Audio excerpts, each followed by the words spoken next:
Good morning. It's Monday, January the 30th. My name is Brent Kenyak with Kingdom Narrative, and let me just say something. This morning I was seeking the Lord, and I felt like He's just communicating and bringing things up from other years, and I'm starting to see the pieces, the puzzle pieces come together and why it's so important for such a time as this. Now I want to just say something.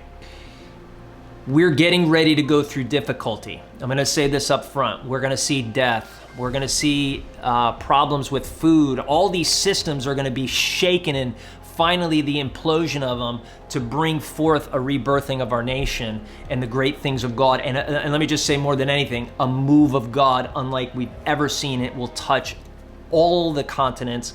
It will touch all the peoples in this world. It will be grander, more than you could ever fathom or think.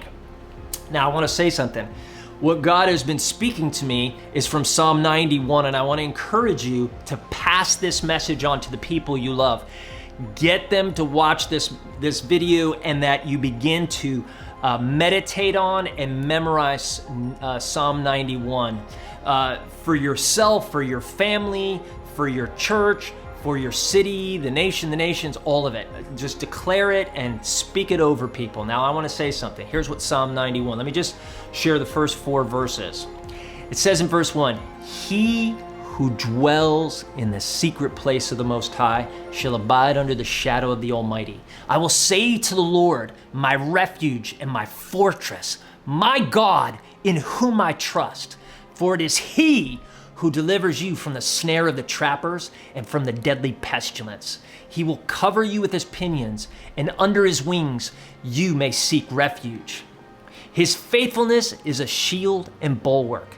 That's Psalm 91, 1 through 4. Man, I want that on me. I want to see God doing that in me, and He's going to protect me. He will protect you. We just have to believe, not up in the brain, but believe, which the word belief is the word pistu, which means to trust and commit. We trust Him at His word and what He says, and we're committed to Him in it. And one of the ways we commit is by speaking that word over us, speaking it over your family, speak it over your church, speak it over the people you love. There are people out there that don't know Jesus. Start declaring it, start speaking it over them, and say, God, watch over my family. And that right now, if you're watching this video and you don't know Jesus, I want you to confess your sin and turn to Him, because this is the year.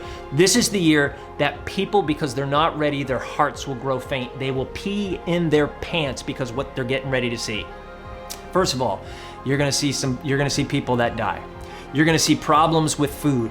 You're going to see problems with work and all of that. You're going to see problems in the government, all these things. But the great thing, it's the reinstituting, not even instituting, but the rebirthing, thank you, of what God is getting ready to do. Now, the enemy has a plan to do things, but God's going to take out the enemy, because this is what happens. And when it seems darkness, He's going to come in, because He's the light of the world. What does it say in John 1:4? In Him was life, and the life was the light of men. And the light shines in the darkness, and the darkness cannot comprehend it. It cannot overcome it. That is what God, because He's the light of the world, and whoever follows Him will never live in darkness, but will have the light of life. Now, I want to just say something else. The Lord's been showing me stuff about the Exodus. There's things I could talk about, but I want to do these in short videos, and I'm going to keep popping these out because I want to keep going through Psalm 91. But even today in Jonah, as I was reading, he was showing me things. Last couple weeks, it's been in the Kings, Jehoshaphat. There's just so much. And then, of course, when we read the Gospels, all the things that Jesus did, we're going to start seeing those things happen on a level like we've never seen. I want to leave you with one more thing. Back in the 90s, the Lord, I remember being at football games at Florida State, and we had great football games, and the Lord said, these stadiums are all built for me to worship me. And not just that, but to come and see people get healed, to see people come to know Jesus, to see people get delivered. All these things, these stadiums, these arenas, all of them have been built to the glory of God, and people are going to worship Him. Why? Because they're going to know that He rescued them and that He's the one true God. That's the demonstrative move of God that's getting ready to happen.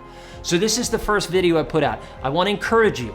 Pass this along. I'm going to be sending out more to give you the instructions on how to pray, how to seek the Lord, how to overcome this stuff, because today is the day of salvation for many. But I'm going to say this. There are going to be people that are going to die. You've got to prepare your heart. Be in Psalm 91. I love you guys, and we'll see you throughout this week and beyond. Be blessed.